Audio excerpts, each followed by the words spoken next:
Isaac John, Vtech company के MD का शव उनके ऑफिस के बाथरूम में पाया जाता है, जिसमें दरवाजा अंदर से बंद होता है। पुलिस को सूचित किया जाता है और जांच शुरू होती है। शुरू में इसे एक दुर्घटनावश मौत माना जाता है, जिसमें सिर में चोट आई थी, जो फिसलने और गिरने के कारण हो सकती है। कोई बाहरी संघर्ष या बॉडी पर हमला के कोई निशान नहीं होते और ना ही आसपास के माहौल में कोई ऐसा संकेत मिलता है।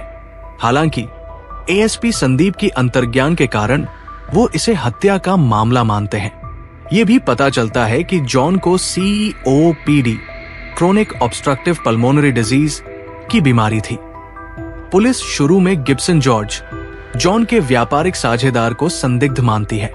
जांच की शुरुआत सभी कर्मचारियों से जो उस समय ऑफिस में मौजूद थे व्यक्तिगत रूप से पूछताछ की जाती है। गिब्सन से पूछताछ करने पर वो बताता है कि जॉन की वसीयत के अनुसार इवन, जो कि जॉन का भाई है और अमेरिका में रहता है, जॉन की सारी संपत्ति और व्यापार विरासत में पाएगा, जिससे गिब्सन का कोई वित्तीय लाभ नहीं हो सकता। लेकिन एक कर्मचारी की बैग से नींद की गोलियां मिलती है, जो संदिग्ध होती है। इसके बाद कर्मचारियों के फोन की लोकेशन डिटेल से पता चलता है कि अधिकांश कर्मचारी डॉक्टर कुरियाकोस, एक नैरोसर्जन के मरीज थे, जिनसे एएसपी संदीप व्यक्तिगत रूप से परिचित थे। प्रारंभ में डॉक्टर कुरियाकोस ये दावा करते हैं कि उन्हें कंपनी या उसके कर्मचारियों के बारे में कोई जानकारी नहीं है, लेकिन बाद में वो ये खुलासा करते हैं कि मीरा, जो एक कर्मचारी है, उनके पास इलाज के लिए आई थी। मीरा ने अस्पष्ट कारणों से अपने बच्चे को खो दिया था और इसके बाद वो डिप्रेशन से जूझ रही थी। जांच में यह पाया जाता है कि मीरा के रक्त में म्यूटाजेंस, वो तत्व जो डीएनए को बदलने की क्षमता रखते हैं, पाए गए हैं। आश्चर्यजनक रूप से यही तत्व 2 अन्य कर्मचारियों के रक्त में भी पाए जाते हैं, जिनकी शिकायतें सिरदर्द और नींद की समस्या के बारे में थी। डॉक्टर कुरियाकोस के निर्देश पर अधिक कर्मचारियों को उनके पास लाया गया जो शारीरिक रूप से बीमार थे।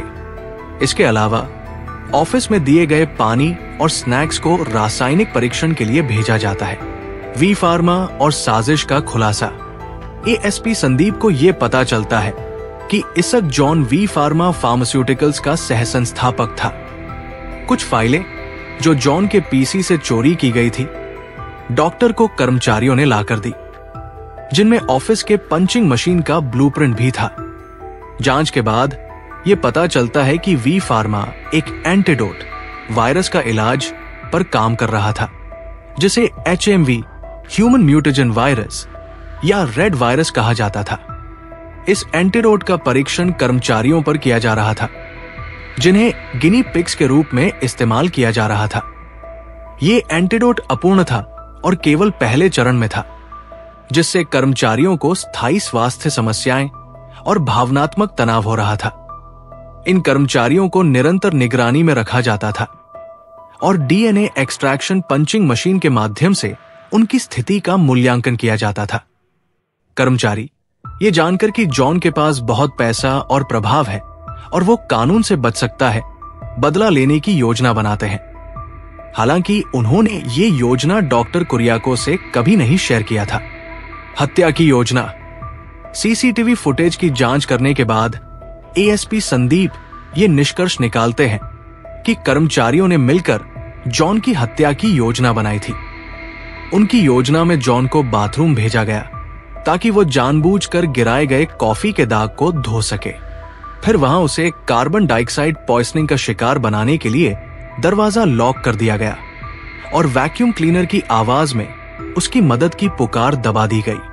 ये साजिश सभी कर्मचारियों ने मिलकर बनाई थी, सिवाय राजीव के। नैतिक निर्णय। आखिरकार एएसपी संदीप केस को एक दुर्घटनावश मौत के रूप में रिपोर्ट करते हैं, क्योंकि उनका मानना है कि कर्मचारियों का अपराध नैतिक दृष्टिकोण से समझा जा सकता है। फिर यह पता चलता है कि गिब्सन, जो एक बायोकेमिकल वैज्ञानिक भी है, वी फार्मा की गैरकानूनी और अनैतिक गतिविधियों में शामिल था। डॉक्टर कुरियाकोस से प्राप्त जानकारी के आधार पर एएसपी संदीप वी फार्मा के लैब की जांच करने का निर्णय लेते हैं। अंतिम मोड़। अंत में गिब्सन अब वीटेक का नया एमडी बन चुका है और वो जॉन के ऑफिस में बैठा होता है। वहीं कर्मचारी उसे संदेह और गुस्से से देख रहे होते हैं, जो ये दिखाता है कि कंपनी में अभी भी असंतोष और तनाव बना हुआ है।